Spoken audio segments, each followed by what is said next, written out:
Hey everybody, welcome to Breaking the Rules, the Vanderpump ones. Sorry that we did not get the Valley loaded, and it's just been really rough here. So the kids' great-grandparent, their great-grandpa passed away. It's my ex-husband's grandpa, and I did stay close with the grandparents and great-grandparents on that side for the children's sake. So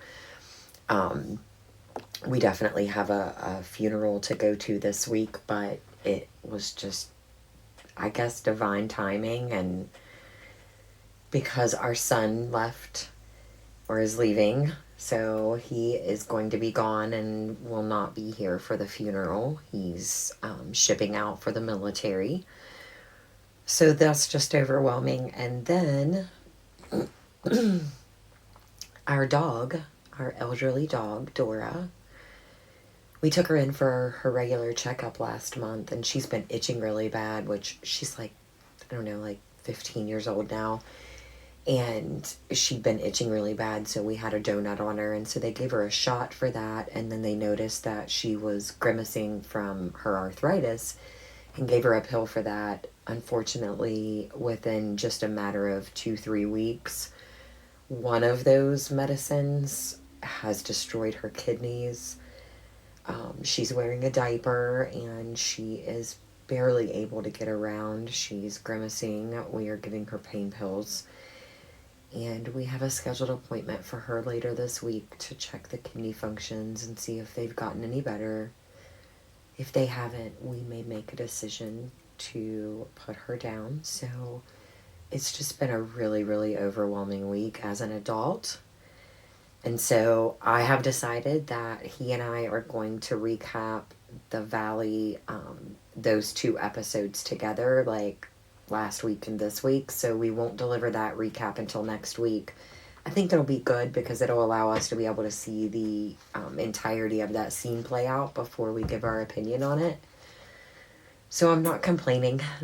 But I really wanted him to be here for the Valley. He really wanted to be here for the Valley recap. So I'm just going to skip it and give it a little breather.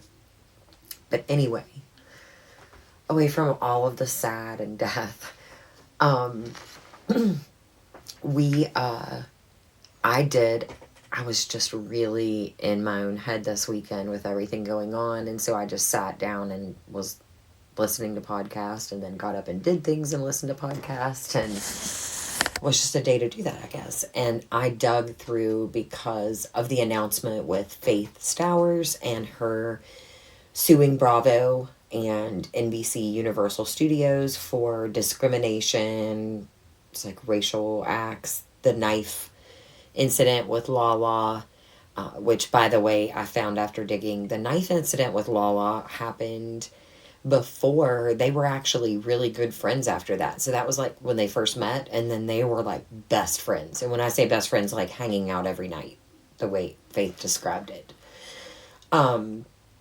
So it wouldn't have been a far fetch for them to be put in a situation where they were in the same room, and maybe it was going to be insinuated. I can't imagine them telling them that they want them to have sex with each other, but that's what Faith is claiming in this lawsuit, is that on the Hawaii trip, that the one where Jack stole the sunglasses, that they made her room with Lala, and it was uncomfortable because she was being forced into possibly having sexual relations with another woman. In my digging, though, I found gold mines. Apparently, Lala knew about Lala knew about Jack's cheating on Brittany long before it was divulged on the show in that season. I think it was like season 6 or 7. It's like episode 1. And so it's like that season opener. And they had invited Faith there. But Lala already knew that had taken place months earlier. She found out about it, and so she worked a deal with producers to release that information sometime throughout the season. I'm like, holy shit, this is fucking gold. What the fuck is going on? So then my mind starts whirling like big time. Of course, we know that that's not what happened. Apparently, the night before Sheena's party, which is where Sheena's party is where the blow up happened, where everybody found out about Jack's cheating. That night before, Faith was asked to film, so she came and stayed with Jesse Montana. Now, if you remember, Jesse Montana is the one that went and told Brittany about it.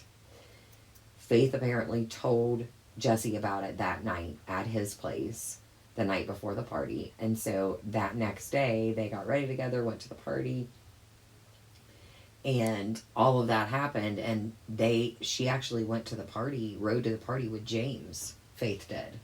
So Faith and James were really tight, as well as Lala. It was like a trio, and they were kind of the misfits.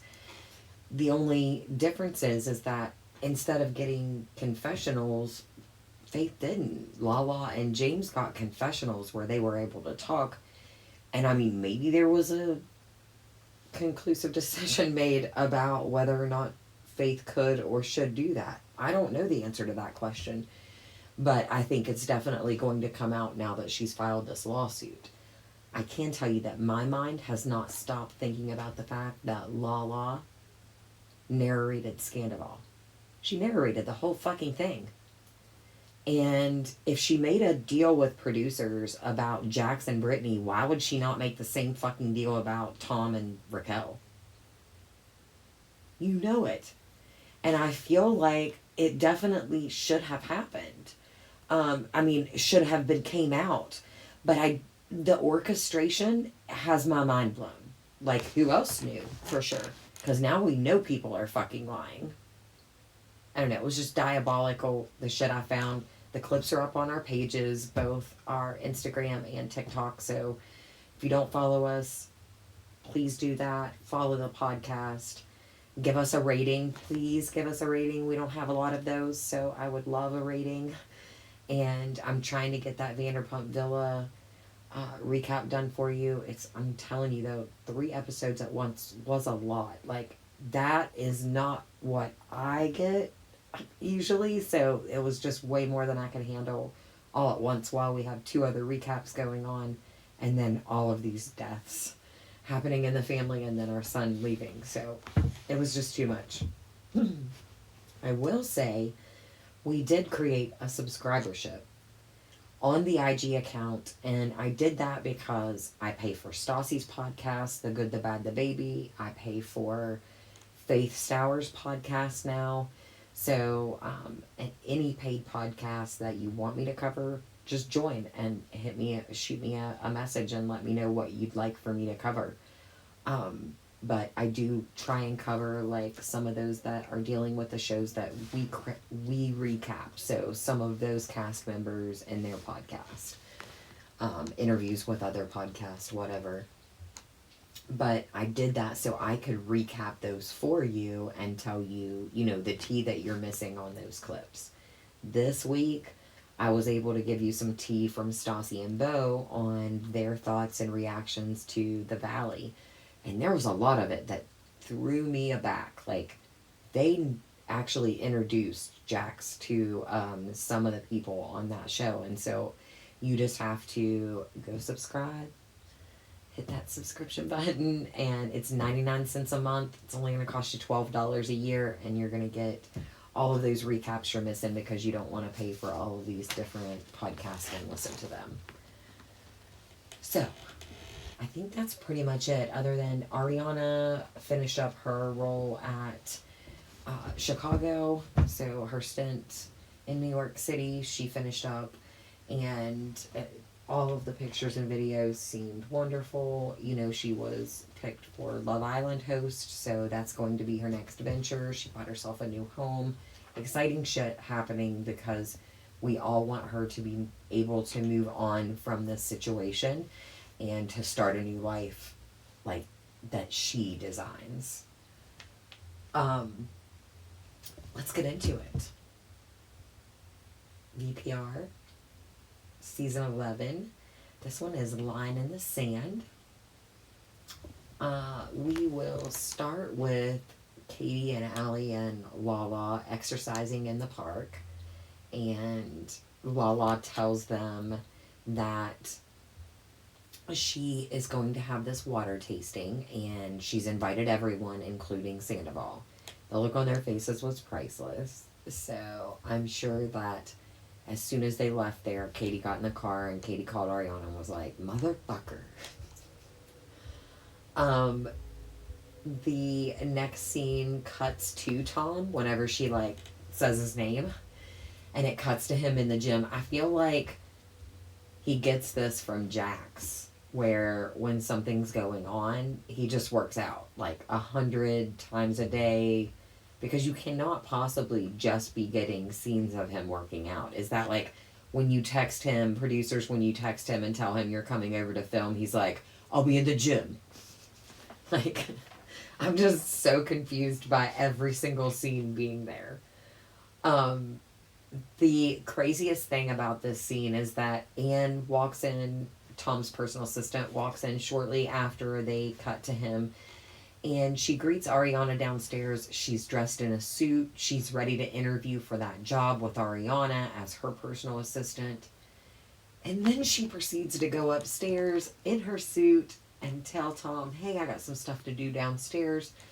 Ariana actually needs a new personal assistant." Like, why are you telling on yourself, Anne? Like, here's the thing. What you did, it's kind of dirty. He fired you for insubordination. I mean, that's kind of what that is.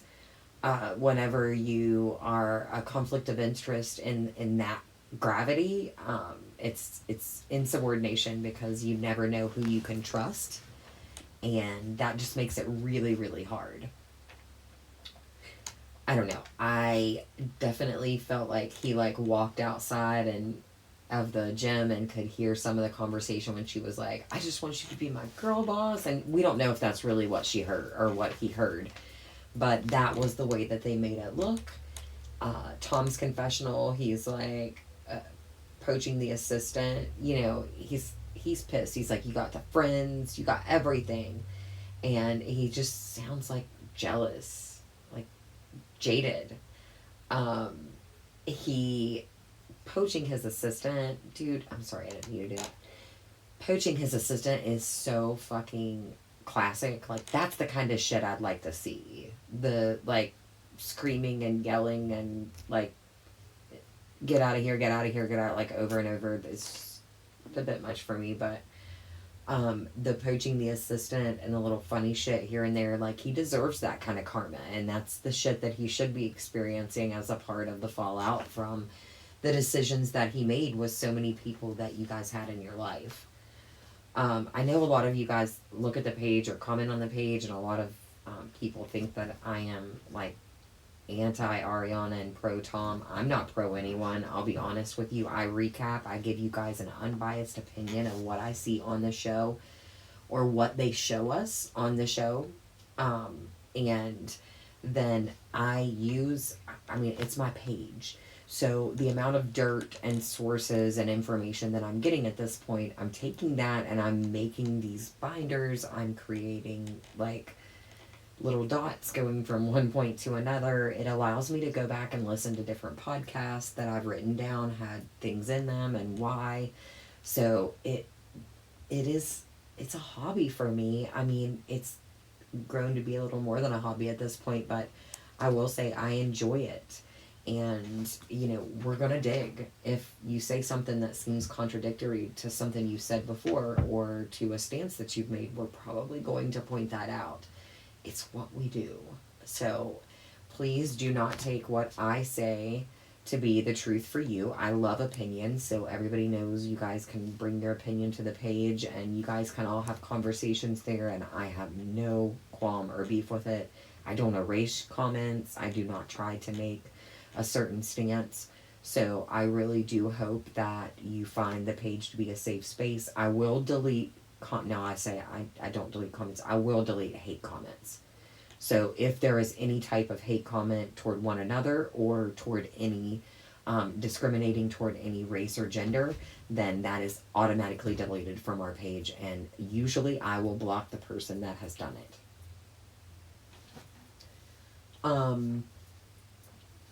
The she actually is downstairs talking to Ariana about getting a better job because she feels like she's not doing enough administrative duties. But I mean, it sounds like he wrote down what you'd be doing, and that sounds like sitting on the line for customer service is not administrative. So I would really love and to see that list of things that he gave you on your contract. And I know you probably can't share that shit, but I mean, you can say, was it mostly administrative, or was it mostly you're picking up my dirty shit the day after if I can't do that? Ariana poked fun at him here and said that he would wear his underwear over and over again sometimes, some days. And I don't know, I found that to be a little bit tacky because you had no problem sleeping in the bed with him. And she's like, that's why I didn't want to sleep with him. But that's not what you said on camera for years and years. You called it your own insecurity, and, you know, it had nothing to do with, you know, him or his body or hygiene. It only had to do with you and your vagina and no one touching it. So this is where I get like contradictory things because I remember everything. Anne does have a confessional, which cracked me up. She calls it talking heads. That's what she calls confessionals in the podcast. And she talked a lot about this on the podcast this week. He did not really fire her, so Ariana ends up leaving shortly after this, and when she's going to leave, it's pretty evident that there was a blow up, and we'll go into that further whenever she gets to Katie's house later. But the next scene is Schwartz showing up at Sheena and Brock's with his biological clock in his hand ticking. Maybe alarm going off. I don't know. It's pretty weird. It just really, it makes no sense though, because he's like really wanting his, like he feels like his biological clock is going off and he wants to settle down, but he's dating a 24-year-old. And I'll be honest, some 24-year-olds are like, yes, I'm ready to get married and settle down and have babies. Our daughter is 24 years old and she is not ready to do those things. And she's had a boyfriend for years. So to me, it just is not the age I would be dating, the age range I would be dating if having children quickly. When they get outside, he says it was a breath of fresh air, just like having sex with Katie. Like, what? It doesn't even make sense. Brock's like, yeah, she's having sex all right, it's just not with you. He was really coarse this time. He was coarse here. He was coarse on the after show. I'm going to put up some clips here in a little bit. So I hope you guys enjoy those clips. I love that the after show is now a podcast. Woot woot. Love bringing podcast clips to you guys. So that's really what we do. Now we will throw an occasional news blast in there or breaking news. But really podcast sharing clips from podcasts is what we do on both of the social media pages. So if that's what you like to hear little excerpts from the different podcasts that are released, then our page is the place for you.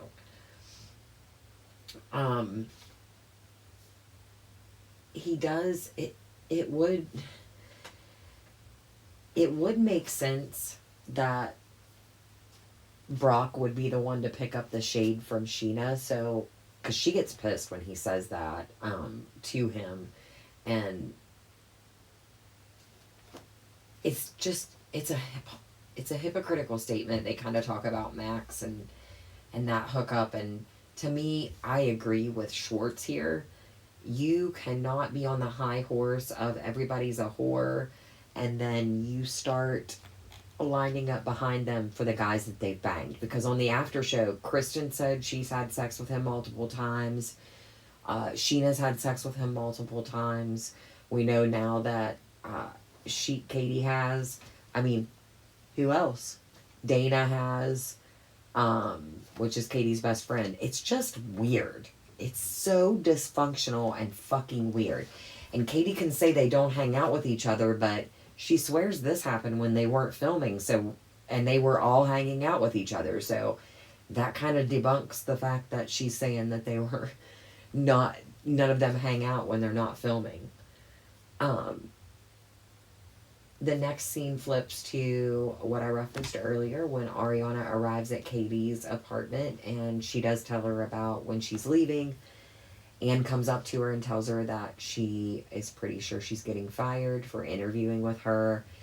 Ariana gives her a pep talk and walks out the door. You know, Anne thought it was just wonderful and great. She gave her this pep talk.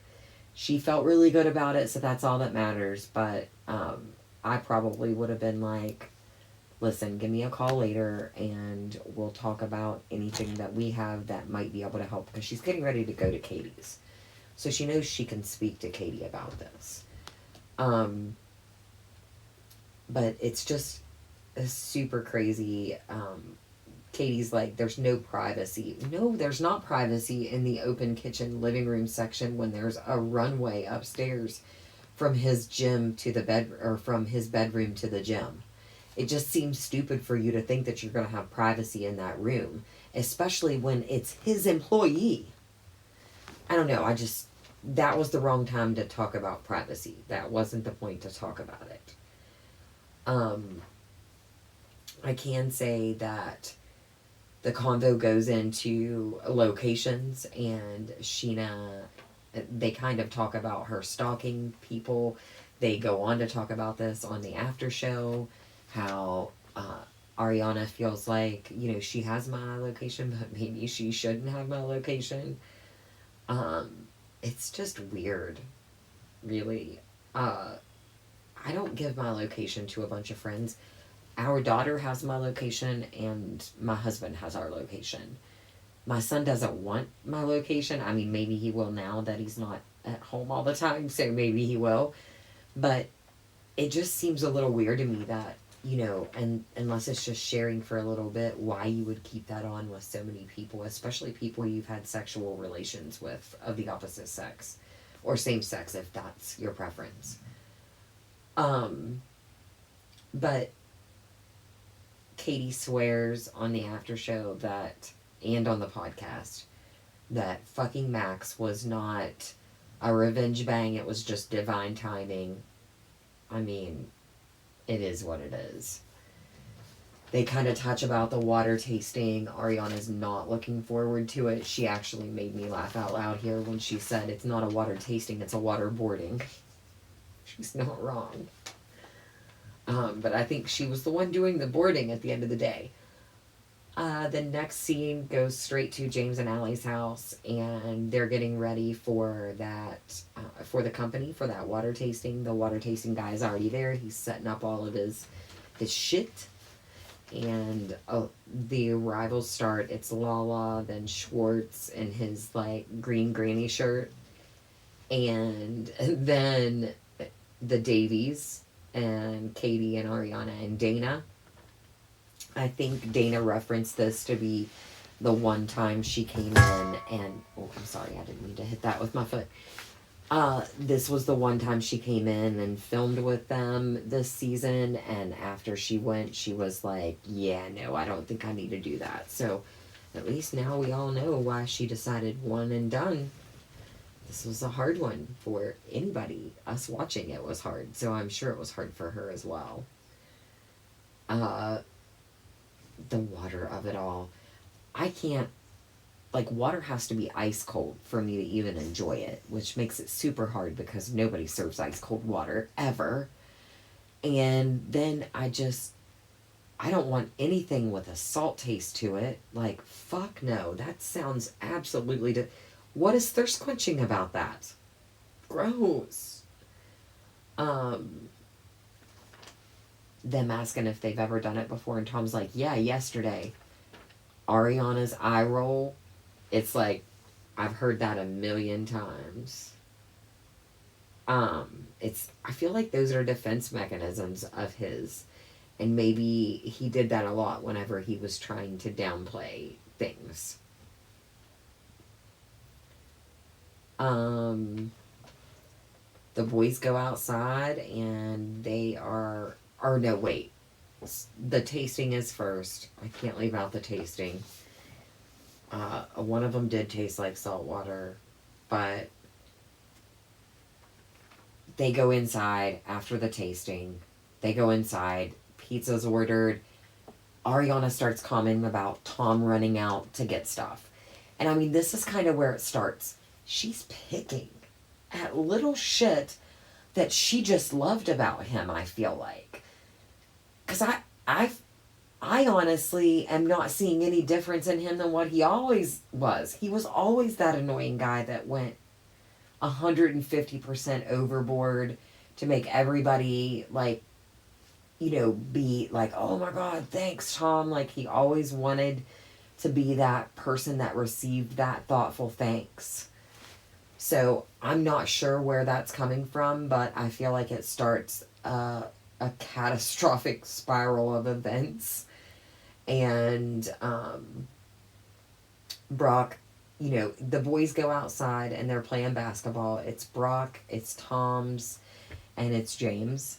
And, you know, they're out there playing, and Brock is really just being an ass. He's like, well, you need to get shit settled and taken care of. And, like, really, I think he's coming to him because he is, like, starting to get annoyed with the conversations he's having with Sheena all the time. And he's like, man, you gotta fucking fix it.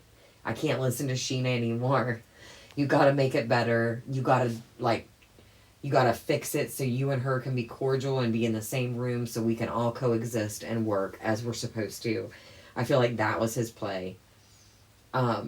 It's funny because Tom's like, whatever, that's not my decision. And then James, it caught my eye because James was like, I'll go tell her. And then he rolled his eyes like, yeah, no, I fucking won't. I feel like there's a lot of reaction there. They know they're going to get the same reaction that it is what ends up happening. Ariana is sitting at the table, is telling everyone that Anne was fired for interviewing with her. Lala brings up the fact that Anne is actually the go-between for them, and, like, this is a bigger deal than just firing your assistant. You no longer have a go-between. It's a hostile environment, and you need somebody to take over. Ariana's like, my lawyer can do it. And the way she was eating that pizza and just saying my lawyer could do it, y'all, I didn't care for that at all. That was attitude, entitlement, like I've never seen it. So that whole display in that 5 seconds was disgusting. Both of them were disgusting beyond this. And I'm going to tell you all about it. Because they go back and forth. It starts out with her talking about that. She sees him walking through there, calls him a attempted dog murderer. And at that time, you know, it just blows up beyond belief. You guys know how I feel about the dog, Maya, and what should have happened. The dog should have been caged. The dog is problematic. The pet owner knows that. The pet owner is solely Ariana, as she claims. So if I'm the pet owner and I'm responsible, especially, I'm not going to leave him or her, whatever pet, out running loose in the home at the responsibility of someone I feel unsafe with. So I'm going to make sure that my pet is safe at all times, especially because it's happened before with laxatives and paintballs and all of these different things. Like, I feel like it's super irresponsible to leave the pet out with Tom Sandoval. So the pet should have been caged, or she should have hired a sitter to be there exactly with the pet. Simply because she had carelessness in leaving things out in a room that houses maintenance items.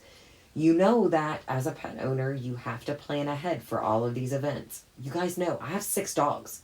Fast forward me if you don't want to hear it, but I have 6 dogs. So I know more than anyone what it's like to lose a dog from an accident. We had a dog that drowned in one of our pools. It was the most horrific scenario and traumatic event that I think one of the most traumatic events I've ever experienced in my whole entire life was finding my baby in the pool 5 minutes after I let him outside. So to me, like, accidents can happen, and I would have never, ever blamed anyone other than myself in that moment, taking ownership as that dog's owner, because he was mine. And if I'm going to say he's mine, then I'm going to take ownership in whether or not he's safe. And I can do that. I can keep him safe or not. It just super frustrates me. It got really heated really quickly. She starts screaming at him. I will tell you guys that it did catch my attention that he said some really, really different things to her about that, you know, she got all the deals and she got all of this stuff. And like, you've said that twice this episode in a confessional, and now you said it at James' house yelling at her. You are jealous, bro. You are jealous. She got way more attention than you did with this scandal. And you really thought that you were going to come out on top like you did the last time. You did it to Kristen. You came out on top. You thought it was going to happen again, and it's not. So I think that is her slap in the face to him. She really doesn't need to do anymore.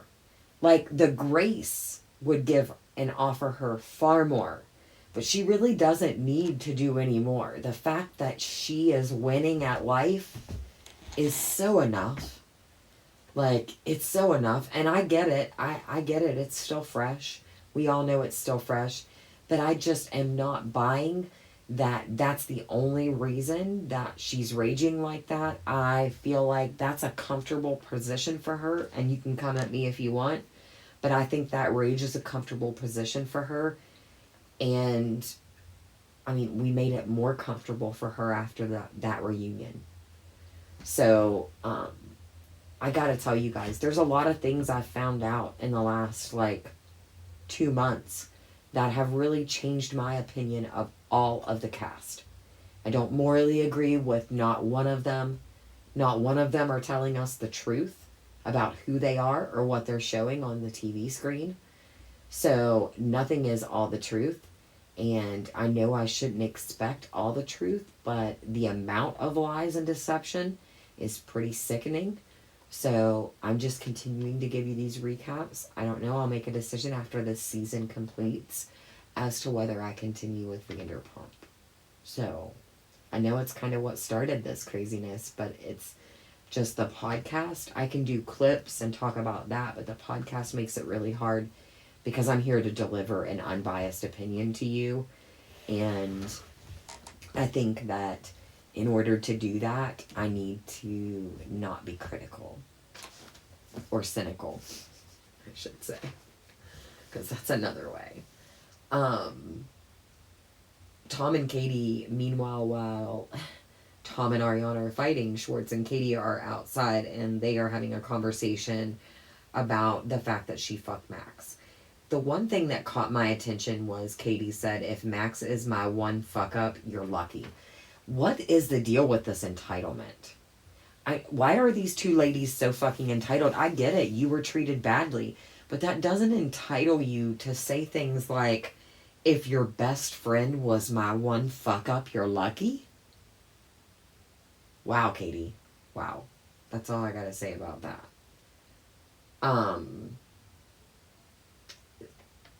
And then she makes fun of his outfit choice, which is kind of rich considering Rachel came forward and released a podcast this week and did an apology to Katie and Dana for resharing the article of, she actually got Joe to post it originally, and it was an article of best and worst dressed where Rachel was on the best dressed and Katie and Dana were on the worst dressed list, and she had Joe share it and then she reshared it. I'm gonna say y'all all would be agreeing with her if I would have posted that article and just posted the article. Y'all all would have went in the comments. Y'all love to hate Katie until you're hating Rachel. It's really, really awful to see on the page. Like, sometimes I feel like Ariana could murder someone and it would, in the comments, it would be like, he drove her to do that. You know he did. Any man that does that to a woman with her best friend for 7 months, he just drove her to do it. She can rot in hell. Sorry, that was my best Southern impression. And when y'all tell me that I'm super Southern, that is super Southern to me. So I know I sound Southern to like Midwesterners and West Coasters, because when I lived both places, I always got, "Where are you from? You are from the South." No, I'm not. Tom gets really upset with her, and it's just, Ariana is winning arguments by screaming the loudest. And I'm pretty sure that she said Tom taught her that. Kind of crazy. He taught her the one thing that she's using to bury him every scene with. Sorry, I needed to take a drink. Sorry. She's like, "I'm gonna call 911. You got all the deals, all of our friends. Now you're trying to take my assistant. You fucking blew chunks." Rihanna, he didn't really say that she blew chunks. I feel like he's like shutting the door really hard and walking outside with James and the guys again to leave. And at that point, Katie and Schwartz hear the fighting and they head inside, Katie agreeing to not funk any more of his friends going forward. Lala in the after show and in her confessional talking about, "Didn't you do a trash bag commercial, Ariana? Don't you know how to take the trash out?" Was shady AF. Oh, shit. She's bringing out the shade. Tom Schwartz walks back in, and Ariana clearly states she's pissed off at him again, just by association. Just that kind of shit is just old. And when Schwartz gets questioned about this at the dinner later with the guys, or doesn't get questioned, but when Tom's talking about her rage and her stuff all the time, he's like, "No comment." No comment means yes, and you just don't want to say it yourself on camera, or you would say no. So that tells me that he's definitely seen that rage from her way before now. Now, was it warranted? Hell yes. But that is a toxic fucking relationship and environment, 100% hands down.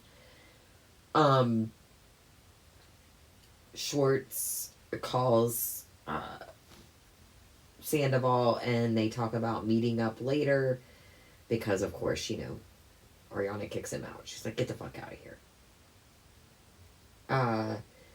Kyle and Tom going into the restaurant with Schwartz, and it made me laugh so hard because he was talking about, "Oh, I can show you how to turn off the location," because he said Katie has his location, and he's like, "I'm not worried about it. Yeah, I guarantee you she's looking at that shit sometimes. No fucking way she's not."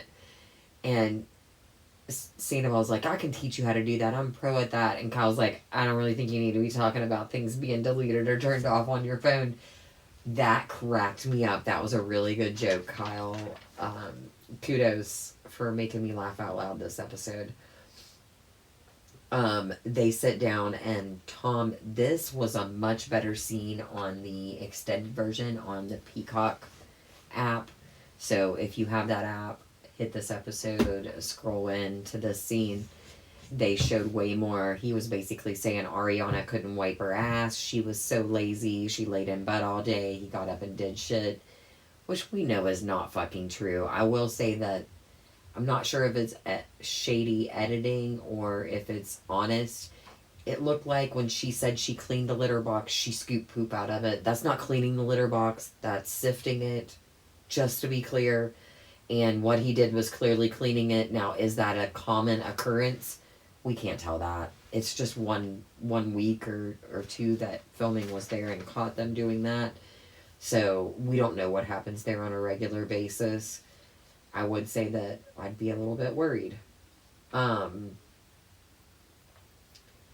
he doesn't know how her ass gets wiped.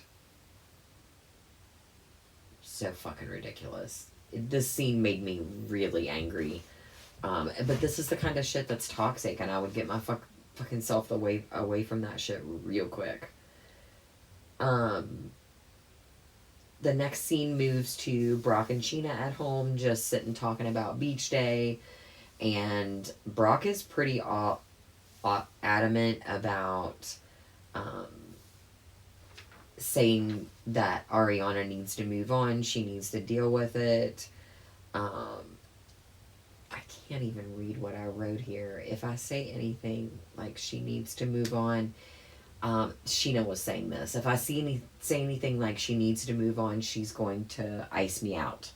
So she felt in her confessional like she couldn't even come forward and say something.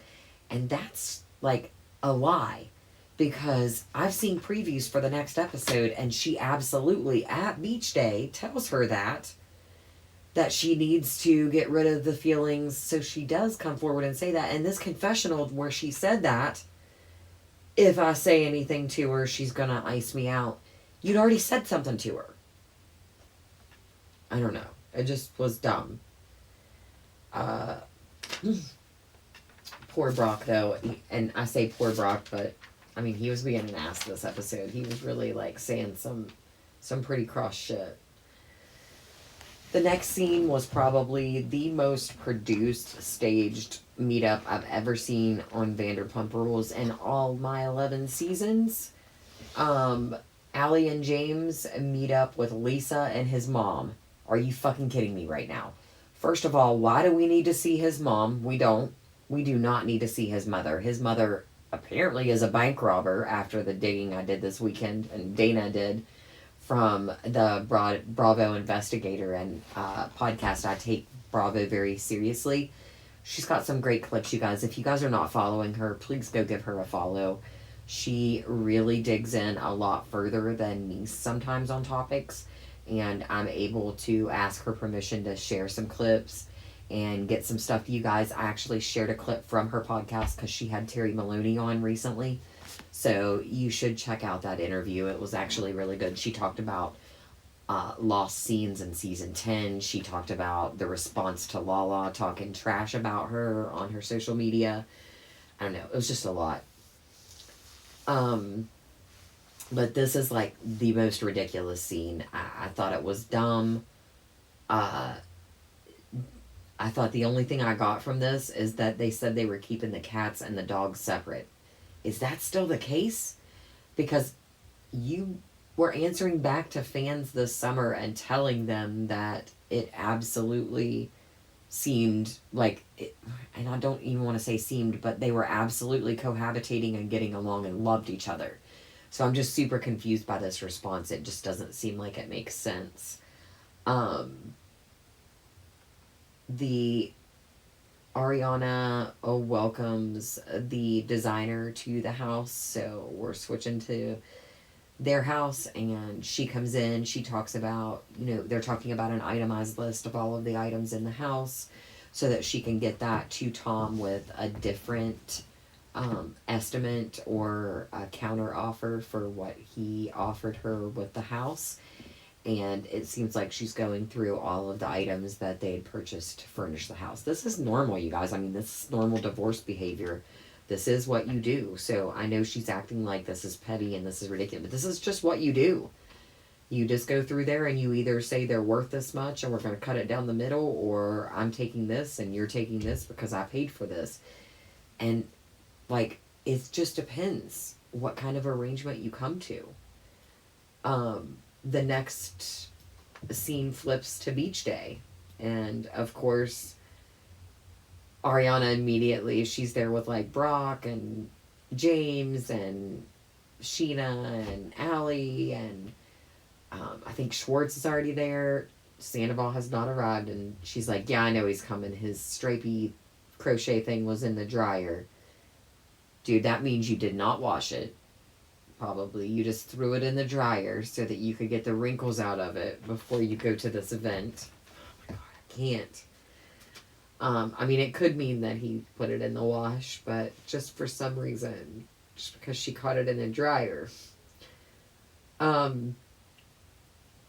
The guys were talking about how they're going to this single event or whatever it is, and they're talking about it, and immediately Sheena is like, what are you guys talking about? What's going on? And of course, Schwartz tells her, you know, hey, well, we're going to this. And then it kind of just ensues to be really, really bad talk. I'm going to put up a clip about this because they did include a lot of the pieces of it inside of the after show, so that's fantastic. But I just cannot believe that Brock made a fucking insinuation about Raquel. Like, first off, Sheena's like, you guys have all flirted with me at some point in time. Shut the fuck up. Your husband is, like, creating these conversations that are uncomfortable, and then you chime in with uncomfortable details, and then your husband is like, well, is that what you did with Raquel too, Sandoval? Like, and Ariana's just disgusted. Of course she's disgusted. Like, the way the conversation ensued, it was ridiculous. And it was, like, people just kept egging it on. I mean, James was like, I mean, it made me laugh out loud, but James was even like, and how do you feel about that, Sandoval? And he was like, I don't like it. It's just back and forth, getting reactions and throwing fits. Again, it threw me off whenever I think it was Katie asked, I'm not sure if it was Katie, somebody asked Sandoval if he knew about Schwartz and Sheena kissing, and he said he didn't. And where's Lala when we need her? Like, Schwartz told Lala that he told Sandoval, and he never told anybody. So he's like, I'm not going to tell stuff on him. That's kind of why he's saying it. I'm not going to tell stuff on him when he never told my lies on me. It just seems stupid for me to be the one to come forward and tell his shit. It's just super fucking uncomfortable. Especially with Brock. Is that what you told Raquel? Katie calls out Sandoval for hiring a new assistant. And she's like, you got a new assistant? Because I need some stuff done for something about her, some paperwork and stuff, so we would like to hire her. And he's like, no, I didn't fire her. Well, here's the no. Okay? He did not fire her. He would not tell her you're fired. This is how he maneuvers, though. We know he had a problem with confrontation when it came to Ariana. So we know that's going to continue in his life with other relationships and drama. And it's going to surface in all of these different ways. Not telling people that things are finished, finding ways to shut things off so that you don't have to complete an interaction or complete, some type of back and forth with someone. I don't know how to describe it other than interaction. Man, I'm losing my words. I've been on here for too long. But it was just super awkward, the whole interaction. And I think that's probably it for me this week, guys. And that was actually pretty good timing on this one. I'm proud of myself. I like to keep these under like a 45-minute mark. So this one's pretty damn close. Remember, No Valley recap this week. We're gonna recap this week's episode and next week's episode in the episode that we release next week. Look for a Vanderpump Villa recap, though, coming probably in the next couple of days. Thanks for joining.